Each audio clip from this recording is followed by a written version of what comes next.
not the best at it. Took me about only 4 attempts, man. It took me way more than 4 attempts for my first hardcore run. It took me forever. Like, honestly, like, so long. I remember dying so many times to Moonlord, to... No, I'm sorry. When I first completed my first hardcore run, it was actually normal mode only. So I remember dying to a Wyvern. Yeah, softcore is definitely a better way to learn. You don't want to play hardcore, that's for sure. And being on... Okay, maybe you meant being on stream is the best way to learn. Oh my god, you're going to get so many backseaters. People are going to backseat the heck out of you. I thought you chopped your hair off. No, I just have it in a bun. It does just look like I don't have any hair, huh? Which is kind of weird. Medium core is a little bit easier than hardcore, but not much. There's a very slight difference there. I have never done a medium core run. Done plenty of hardcore runs, obviously, but medium core never once. Oh, that's right. We did. Did we finish that run? The medium core run on multiplayer? I forgot about that one. Yeah, multiplayer medium core is like kind of like base Minecraft, huh? Okay, I'm gonna blow all of this up. I'm actually really low in HP already. I'm pretty sure that I didn't complete that. Maybe I did. I don't have any regen potions either. I'm poisoned. Do I have a Bezoar? I don't. Sorry. I need to chill for a second. Getting owned. My HP gets reduced to 0. This character permanently dies, so I can't be messing with too much. So there's Corruption and Crimson. There's the purple chunks and the red chunks. Basically, is how you can know which one you have. They have 2 different bosses: Eater of Worlds and the Brain of Cthulhu. They're very different mechanically. They require different things. They're weak to different. They're weak to some similar things actually, but they're different experience of the fight, and they drop different loot. And orbs, you're gonna get a whole new set of equipment from Corruption versus Crimson. So it can change your gameplay experience a little bit. Not too much, especially once you get to hard mode. That stuff kind of stops mattering. Though there is some changes that are affected by either Crimson or Corruption in hard mode as well, like being able to get Ichor, for example, and a couple other things. It's basically another way to play the game over again. Is there a way to predetermine? Yes, but you have to have defeated Wall of Flesh at least once previously, and that will allow you to select your World of Evil when you generate a new world. So defeat Wall of Flesh once. I think I'm pretty sure that's all that's required, and then go to generate a new world, and you'll have the option to select either Crimson or Corruption. See, I think everyone has different opinions about what's easier and what's more difficult. I find the Crimson boss way more difficult compared to the Corruption boss. Shield of Cthulhu is a really powerful extra mode item. It's maybe the most powerful extra mode drop, I would say. It's an incredibly strong item, especially when you compare it to the Master Ninja Gear, which is only available in hard mode or very late in the game. It has a very similar effect. So it's really strong in that way. So a lot of people do like the Worm Scarf. They like the healing and the defense. I think it's 16% increased defense with the Worm Scarf. And Worm Scarf is a drop from Corruption only boss, the extra mode drop from them. It is a defensive item, so it's very good for players who are just starting out. 6 accessory slot is the best item. That is really nice. Yes, I think that's an often unsung thing because you just get it automatically. Extra mode is really great for that extra item. I personally never run with the Worm Scarf. As far as defensive items in pre-hard mode is concerned, I actually think the Panic Necklace is a little bit better. The big downside to that is you need to get hit for it to work. And also, I really like the Crimantane Armor. The Crimantane Armor allows you to massively increase your health regeneration. And I actually think that's more impactful than having the increased defense. I know a lot of people really like just like the base stat increase on Worm Scarf, but I don't really think that's the end-all be-all of extra items. I really do think the Shield Dash, I could think the Shield Dash is a lot better than Worm Scarf, for example, or anything else, really. So, hey, Cringy Jack, good to have you. Thanks for being here. I actually use the Cthulhu Shield Dash pretty much up until the moment that I get Master Ninja Gear, and then only occasionally do I switch to the Master Ninja Gear. The Cthulhu Shield has the added advantage of allowing you to proc. Oh god. Yeah, I think as skill decreases, Worm Scarf gets better. So as you get worse and worse at dodging, Master Ninja Gear and Worm Scarf become more powerful because you're going to be taking more hits. How much space do you need for Crimson and Corruption blocks? I think 4, I want to say. But also you need to be careful of vines, because Corruption and vines can spread. So I'm pretty sure it's 4, though. 4 blocks in between. So if you make a 4 thick elevator. Currently in game, I'm going to be setting up for Plantera. We're in pre-hard mode still, but I like to set up my Plantera arena. Oh my gosh, Burp Cat. I like to set up my Plantera arena. I said it again. Arena in pre-hard mode, because it is so hard to navigate around in hard mode. There are so many different enemy types that just will absolutely murk you in hard mode. And I'm already getting really beat up here, you know? So, yeah, moss hornets, machine gun hornets, as I frequently call them, are like absolutely the freaking worst. I hate them so much. Ugh, it's so frustrating. Yeah, it's just wall of flesh is next. That's the only thing we can do, actually, Richie. We have to kill wall of flesh, get to hard mode. Can you tell us some interesting facts and useful things you do while solo playing? I like having a plan of action. So one of the things I did really early on when I was starting to play is make bulletin board for myself. Actually, I guess I was kind of inspired by the Yogscast. Oh, shoot, what was that one series where they had the bulletin board? They do bulletin boards fairly frequently, I guess, actually. Now I'm thinking about it. There's a couple series. Oh, man, I can't remember. Was it Blast Off where they had the bulletin board? It was like, and like Shin came by and he was like, make a chili Wawa stand. Anybody know what I'm talking about? Well, I like to have a bulletin board. I like to like organize what I'm going to do, what I want to have completed. And that helps me a lot to actually stick to some of the things that I need to do. At this point, I think I've done it so many times. How do you make a bulletin board in Terraria? So I just use signs. You can write on signs. So just make some signs, write on them. Bish bosh. Easy peasy lemon squeezy. That's how I like to do it, at least. So I guess I just have like this internal checklist of stuff I like to do. Like I like to get mining potions. I like to set up my Plantera arena. I like to build a minecart from left to right. Things like that. See, I never end up getting a Nazar. I usually stay away from the dungeon now because there's not anything in there that I want. You can beat the game easy peasy without Master Ninja gear. Probably will end up getting Master Ninja gear this time. But in general, should I stay away from that? You could actually set up, you know, maybe I should have an arena set up for that. Because you could pre-Plantera, go into the dungeon, make us like a mob grinder in there. And then use that mob grinder to get what you need out of the dungeon quickly, and then get the heck out of there because it's very dangerous. Getting an Azar is kind of a rare drop. I know it's necessary for some item combos, but it's actually just not that useful. Even a handgun? Yeah, see, I don't think the handgun's that big a deal because of the bee's knees. The bee's knees is so strong that it's really comparative to the handgun. And the Phoenix Blaster is a really good piece of gear. And the sniper rifle is situationally fun, and the Paladin Hammer, it's all right. I think really only Master Ninja gear is what sticks out to me. Like if you're ranged, then you're just gonna get the Vortex gun, right? It doesn't. Why would you want the sniper rifle? The Vortex speeder is just so much better. Which magic weapon do you find the most powerful overall?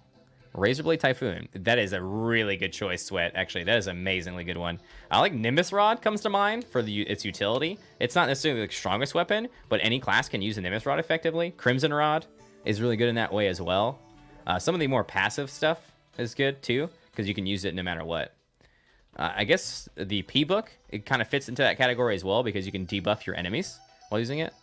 Thoughts on fetid Bahangas? They're cute. I don't know. Like I know a lot of people really like them a lot, and they do a ton of damage. They're just a really short range. Just like melee only, basically. If you didn't enjoy streaming, would you keep doing it for the viewers? No, I couldn't. Because what would end up happening is I would feel that, and it would reflect on my work, and then I would start making worse and worse content over time. I would stop caring, and then it wouldn't work out anyway. I think only the people who are genuinely passionate about streaming and making content are going to be the successful people. I think there's a link between passion and enjoyment and success in that way. Certainly some people find that their passion and enjoyment of certain type of content dwindles. But I really think, especially for, you know, creating multimedia content like streaming and stuff like that, you really have to have a passion for it. You really have to enjoy it, because it really comes out in the product. So the moment when you're not enjoying it, you might as well walk away. It's not about earning money, that's for sure. Like I didn't get into streaming to be a millionaire. I started because I wanted to make new friends. Gosh, all week while I was at PAX, I was like, man, I want to get home. Man, I want to get home. Man, I want to stream. Man, I want to play Terraria. And now I get home and I'm freaking sick. It's so annoying. Whatever, it doesn't matter. I'm still here. Wise words from a guy wearing a Pikachu hat. No, you're breathtaking. Actually, I don't ever do multiplayer Terraria. I just prefer single player Terraria. I'm more relaxed in this environment. Multiplayer Terraria stresses me the heck out. And it also makes it harder to read chat and stuff like that. So, okay, I think it's about time to fight Wafflecopter, actually. This could be make or break for this run. It's pretty easy to die to Wafflecopter on one of these. Do I have the potions that I need? Let's make sure that we have regen. You know what? Let's just make a max amount of these. I want Iron Skin as well. Why do you hate nature? I'm going to turn them into potions. I love nature. What's your go-to build for casual Plantera? Casual Plantera? I mean, you can beat Plantera with a stick as long as you use this arena. Like, Plantera is all about the first stage, when in doubt, circle about. You probably shouldn't take any damage with it. You keep her right in the center and you circle around her, and she stays, and she doesn't do anything. She just shoots at you.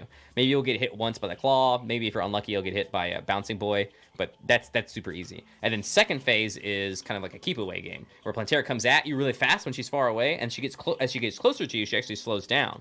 So you just need to keep her like at the same distance all the time, kind of close, kind of far, and then also have an area of effect attack, which is fine to kill the little ads. The green stripe is gone because of the green screen. I do not have a green screen. Cut 2,000 trees. I do not have a green screen. If the green stripe is gone on the hat, you need to update your graphics card drivers. I think I want to set up a place for Frostbrand farming, actually, before we do Waffle Copter. I prefer to think of it as a magical floating hat. It's not floating, okay?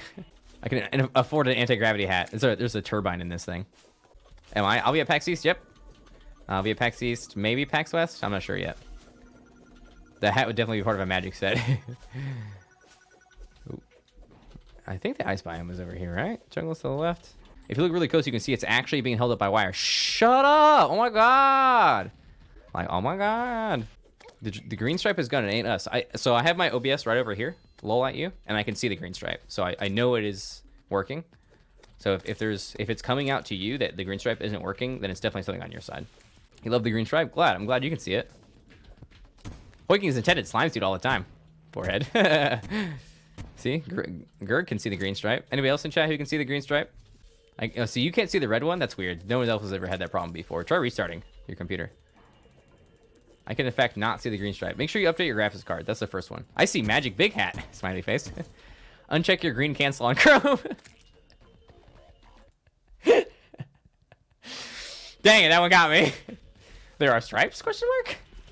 Can you ride on it? So we're just gonna make a little elevator here into the underground ice biome, and we're gonna use this as a place to get our starting sword in hard mode. Chrome keyed, not chroma keyed, chrome keyed.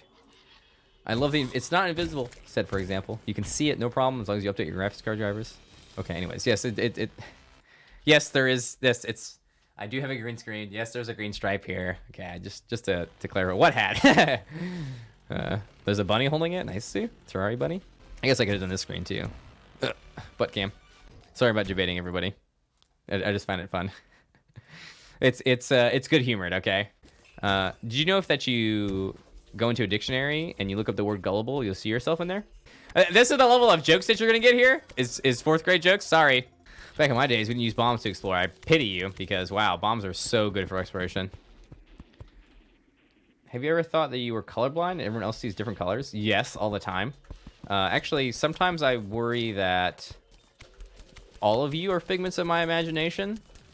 Like I'm inside a construct that is suited to make me believe that I'm not inside something. You know, kind of sort of like the Matrix, but I'm the only person in it and everyone else is just crafted to take advantage of me and try to keep me. Oh!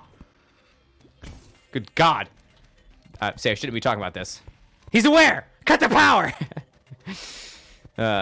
Sometimes that is a concern, but then I quickly get over it because I realize.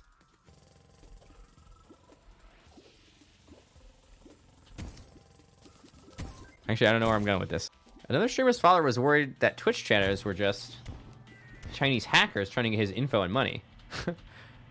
There are some people who are like really scared about streaming, like security wise, which is, I think, understandable because it's new and different. But I also feel like you're pretty safe as long as you just like give out your information. You're not gonna like. It's really hard to do something like that. Like I wouldn't give out your phone number, or your address, and stuff like that. Maybe you could even stay away from your full name. But I think streaming is a pretty safe hobby. Like, you have protection from your screen. No one's gonna come hurt you. I think it's not that bad. So, as far as like hobbies that I can encourage other people to do, streaming is really up there. I live in a Taco Bell. Don't find me. Yeah, free stolen laptop, free Wi-Fi, neighbor's Wi-Fi, free content. Well, I work for a tech expert for an internet service provider. Old people are really afraid to turn off their antivirus for remote support. They also call in scared because of their antivirus sub ran out. And I guess just as how it is, huh? They have different perceptions about internet security. Have you tried the randomizer mod for Terraria? No, I have not. But oh my god, it looks insane, bro. It looks so funny. I might want to try it out sometime, just for like a one-off YouTube video or something like that. I very rarely do videos like that. Usually I do series, but yeah, I might hit that up actually because it looks so funny. Yeah, the challenge is going fine. I'm kind of putting off the dangerous parts of it just to chill. Yeah, I'm working on another arena here for the Frost brand, which is going to be the first sword that we get in hard mode, probably. I could also go for Cultist. Oh, sorry, Cutlass. Wow, I really messed that up. Not Colt. Not Colt. I'm actually starving. Like, I just realized it just hit me like a freaking truck that I'm hungry, dude. Pepperoni, onion, black olive is my favorite pizza. Chat, what's your favorite pizza? Hit me up. It's hard mode, not something you said at the beginning of the game? No. There's some different difficulties. So when you make your character, you pick softcore, medium core, or hardcore. Hardcore is what is the... So in hardcore, when you die, your character's deleted. In medium core, when you die, you drop all your items. In softcore, when you die, you just drop your money. And then there's extra mode and normal mode when you create a world. Extra mode is a difficulty setting. An extra mode thing, enemies will be tougher. There's new boss AI, stuff like that. And then there is hard mode and normal, or pre-hard mode is what it's called, which is in reference to the status of the world. When you kill a certain boss, the Wall of Flesh in particular, you get to change to the hard mode setting of the world. And that setting will change bosses that are available, change equipment that is available. It basically unlocks the last half of the game. Master mode on a death world should be deleted. Yeah, maybe. We want to play in hardcore anyway, so. What do you think Master mode will be like? I think Master mode is going to be no real big changes, except for the enemy HP being much higher. So enemies are going to have 30% more HP, deal 30% more damage. So basically, this arena is very simple. I'm going to try to remove all enemy spawns besides where I want it to be, which is like right below this, like right below where I can see right now. Mini Minotaur is actually in Terraria. Relogic liked this one so much they actually put a reference to this song in Terraria. It is the Minotaur you can farm fish up. This isn't Terraria! Yes, it is, nerd! Okay, this is fine. Anything else? I think it might be time to fight Wafflecopter. Okay, so this is the make or break moment for this run. We can live or we can die. Wall of Flesh fight, maybe the toughest fight of the run. I'm just so on the edge here. Ow, I knew that was gonna take multiple hits there. Oh my god, dude. No, what?